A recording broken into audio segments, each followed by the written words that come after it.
नमस्कार फ्रेंड, मैं हूं चंदन पटेल। और देखिए, मेरे एक व्यूवर ने उन्होंने बोला है कि लिंडे इंडिया के स्टॉक पे वो वीडियो बनाने के लिए। देखिए, उन्होंने पहली बार भी बोला था, लेकिन मैंने रिप्लाई किया था, ठीक है मैं बनाता हूं। और मैंने उनको, देखिए उनका यहाँ पे थोड़ा लॉस हो रहा है बहुत ज़्यादा। और चलिए मैं इसके बारे में बताता हूँ कि अभी उनको करना क्या चाहिए। देखिए, ये कंपनी बढ़िया है, कोई इस कंपनी में दिक्कत नहीं है, ठीक है। और इसका जो मार्केट कैपिटलाइजेशन है वो भी बढ़िया है, लगभग 13,633 करोड़ का है। हाँ, थोड़ा सा है यहाँ पे कि 52 वीक हाई 52 वीक लो। ये अपने 52 वीक हाई पर जब ट्रेड कर रहा था तभी आपने इस स्टॉक पे बाइंग की। और यहाँ पे देखिए, जो ये इस स्टॉक की पी है वो हाई हो गई है, क्योंकि इंडस्ट्री पी से अगर हम कंपैरिजन करें तो बहुत ही ज़्यादा हायर लेवल पे इसका पी हो गया था जब हमने बाइंग किया। और देखिए, प्रमोटर की होल्डिंग 75% है और ईपीएस भी बढ़िया है, अर्निंग पर शेयर, लेकिन आरओई कम है, रिटर्न ऑन इक्विटी। ईपीएस देखिए डेप्ट लेने से भी बढ़ता है, लेकिन यहाँ पे जो डेप्ट इन्होंने लिया है केवल मात्र 6.91% का, सॉरी करोड़ का। तो यहाँ पे मैं बोलना चाहता हूँ कि ये इस कंपनी को डेप्थ ना ही, मतलब कुछ गिनती नहीं है, जीरो के बराबर है। क्योंकि अगर हम इसकी बात कर लें तो 6-7 करोड़ कोई भी मायने नहीं रखता है किसी भी कंपनी के लिए, कुछ भी मायने नहीं रखता है, ठीक है। तो आप ये ना देखिए। और ये कंपनी इतनी बढ़िया है कि इसका ना तो कोई ज़्यादा डेप्थ है और ना ही तो प्लेस्ड प्रमोटर है। और इसका जो रिटर्न है ईयर का, देखिए लगभग 212% का रिटर्न दिया है। इतनी गिरावट के बावजूद भी, 2000 से 1500 पे, लगभग 1600 पे ये ट्रेड कर रहा है। तो इतनी गिरावट के बावजूद भी ये स्टॉक अभी 212% का रिटर्न दे रहा है। 3 ईयर में लगभग 55% का CAGR रिटर्न है और 5 ईयर में लगभग 415%, सॉरी 41% का CAGR रिटर्न है, ठीक है। 10 साल और 7 साल में उतना ज़्यादा कुछ खास नहीं है। लेकिन यहाँ से देखिए, ये कंपनी यहाँ पे देखिए एक अच्छे टाइम होराइजन पे, मतलब एक हर एक टाइम होराइजन पे आपको एक अच्छा रिटर्न दिया है। तो ये भी कंपनी रिटर्न भी बहुत बढ़िया देती है, लेकिन बहुत ही ज़्यादा ये हायर हो गई थी। आप देख रहे हैं जो करेक्शन हुआ है यहाँ पे, आप देख पा रहे होंगे कि ये बहुत ही हायर लेवल से जाके ये स्टॉक डाउन हुआ है। देखिए, कंपनी में दिक्कत नहीं है, लेकिन यहाँ पे दिक्कत क्या है, वो इसके प्रॉफिट एंड लॉस पे है। ये कंपनी जो प्रॉफिट एंड लॉस करती है, यहाँ पे आप दिसंबर 2009 से यहाँ पे अगर हम बात करें दिसंबर 2020 तक, तो इसका देखिए दिसंबर 2009 में नेट प्रॉफिट केवल मात्र 53 करोड़ था, 2010 में 94 करोड़, 2011 में 122 करोड़, 2012 में 89 करोड़, 2013 में 77 करोड़, 2014 में मात्र 5 करोड़। तो आप ये सोचिए कि अगर कंपनी का नेट प्रॉफिट घटता बढ़ता है तो ऐसी कंपनियों में आपको बहुत ही कम निवेश करना चाहिए, ठीक है। 2015 में 23 करोड़, 2016 में 13 करोड़, 2017 में 19 करोड़, 2018 में 33 करोड़, 2019 में 727 करोड़, 2020 में 156 करोड़। तो देखिए, कभी आप यहाँ पे रेशियो देखिए, कभी इस कंपनी में तेज़ी आ जाती है नेट प्रॉफिट में, कभी घाटा होता है, मतलब एक घाटा तो नहीं, मतलब उतना ज़्यादा प्रॉफिट नहीं हो पाता।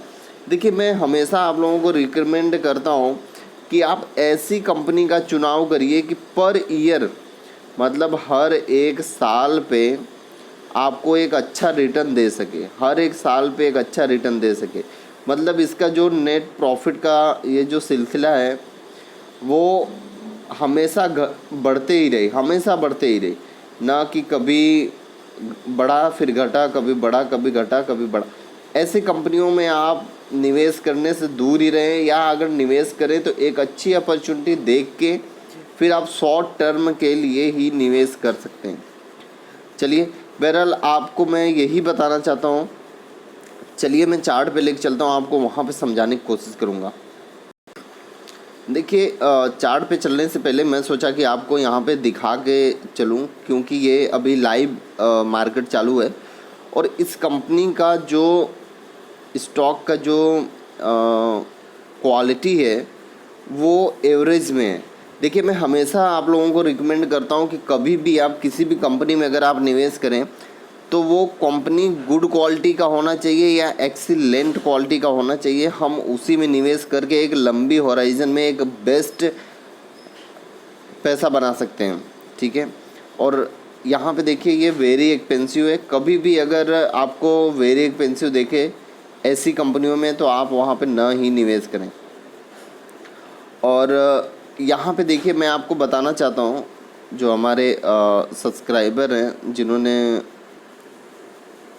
बोला था इस स्टॉक पे वीडियो बनाने के लिए, देखिए यहाँ पे जो एनालिस्ट हैं वो उन्होंने लगभग 21 एनालिस्ट बोल रहे हैं बाइंग की रेटिंग दे रहे हैं, लेकिन मैं अभी आपको बाइंग और करने की रेटिंग नहीं देता हूँ।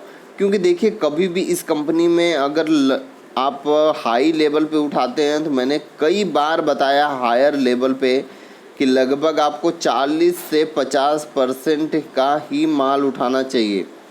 और अगर वो स्टॉक डाउन होता है तो आपको जो बची हुई है वो आपको उठा लेना चाहिए।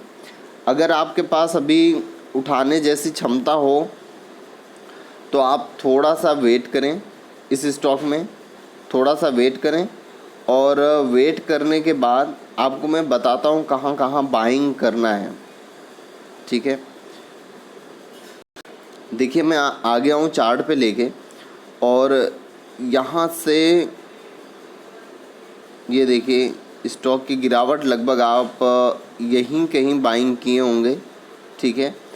और थोड़ा सा अगर मैं इसको छोटा करता हूँ तो देखिए सपोर्ट लेने का इसका जो चांसेस है वो लगभग इस लेवल पे आएगा।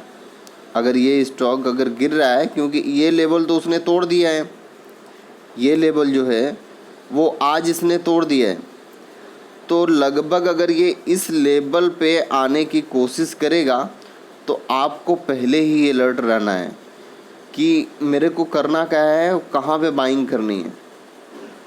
क्योंकि अगर आपने यहाँ पे बाइंग की है, ठीक है, तो जाहिर सी बात है कि आपको यहाँ पे तो बहुत ही ज़्यादा घाटा होगा।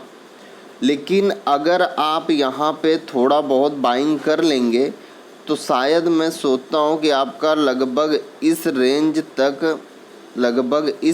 तक आपका पैसा आ जाए, ठीक है। स्टॉक का जो प्राइस है, अगर आप इस लेवल पे अगर आप बाइंग करेंगे तो लगभग आपका पैसा यहाँ पर आ जाएगा, ठीक है। जो आपका एवरेज आएगा वो लगभग इधर आ जाएगा। तो आपको कब बाइंग करनी है, आपको यहाँ तक का वेट करना है। कहाँ तक का? यहाँ तक का आपको वेट करना है। अगर ये यहाँ तक स्टॉक आता है तो ठीक है, अगर ये नहीं आता है, अगर ये यहाँ तक नहीं आता है तो आपको यहाँ पे वेट करना होगा, वेट करना होगा। यहाँ पे भी आ जाए, यहाँ पे भी आ जाए, आपको वेट करना होगा। जब तक ये गिरता है तब तक आप कुछ भी ना करें। कुछ भी का मतलब आप समझ रहे हैं कि आप छेड़े ही नहीं। बस खाली आपको ये काम करना होगा कि हमेशा इस स्टॉक पे आपकी नज़र रहनी चाहिए। जब ये स्टॉक अपर ट्रेंड हो तब आपको वहाँ पे लगभग 20 से 30% का माल आपको ले लेना है। 20 से 30%। उससे क्या होगा कि जो आपकी प्राइस, आपकी बाइंग प्राइस यहाँ पे है तो वो लगभग यहाँ पे आ जाएगी, ठीक है। और जब ये स्टॉक और ज़्यादा अपर ट्रेंड हो, तेज़ हो, तो आपको फुल बाइंग करके, फुल बाइंग जैसे आप करेंगे तो लगभग आपका एवरेज और भी कम हो जाएगा। और भी अगर कम होता है तो आपको क्या करना है कि धीरे धीरे धीरे धीरे जैसे ये स्टॉक ऊपर जाए, धीरे धीरे आपको माल इसमें से रिड्यूस करना है। और आप इस स्टॉक पे जैसे आप लगाए हैं, बाइंग किए हैं, इससे और अच्छे अच्छे स्टॉक, देखिए मैं इस स्टॉक को ख़राब नहीं बोल रहा हूँ कि ये स्टॉक ख़राब है, लेकिन आपको मैंने वही बोला कि कभी भी किसी भी स्टॉक में लगाएं, उसका जो नेट प्रॉफिट है हमेशा हर साल ग्रोथ होते दिखे हम अपने को, ना कि कभी ऐसे जाए, कभी ऐसे जाए, कभी ऐसे जाए, कभी ऐसे जाए। ऐसे स्टॉक में आप हमेशा शॉर्ट टर्म के लिए ही निवेश करें, ठीक है। मैं हमेशा आपको रिकमेंड करते आया हूँ। तो मैं आपको यही बस बोलना चाहता हूँ कि आप ये मेथड अपनाइए। अगर ये इस लेवल पे आता है तो आप बाइंग थोड़ा सा करिए। अगर इस लेवल यहाँ पे आता है तो भी आप थोड़ा सा बाइंग करके आप अपने एक प्राइस को एक लेवल पे लेके आ सकते हैं, ठीक है। लेकिन आप होल्ड करें। आपका बहुत ही ज़्यादा लॉस हो रहा है, इसलिए मैं आपको बोल रहा हूँ कि आप होल्ड करिए, ठीक है। Okay, thank you friend.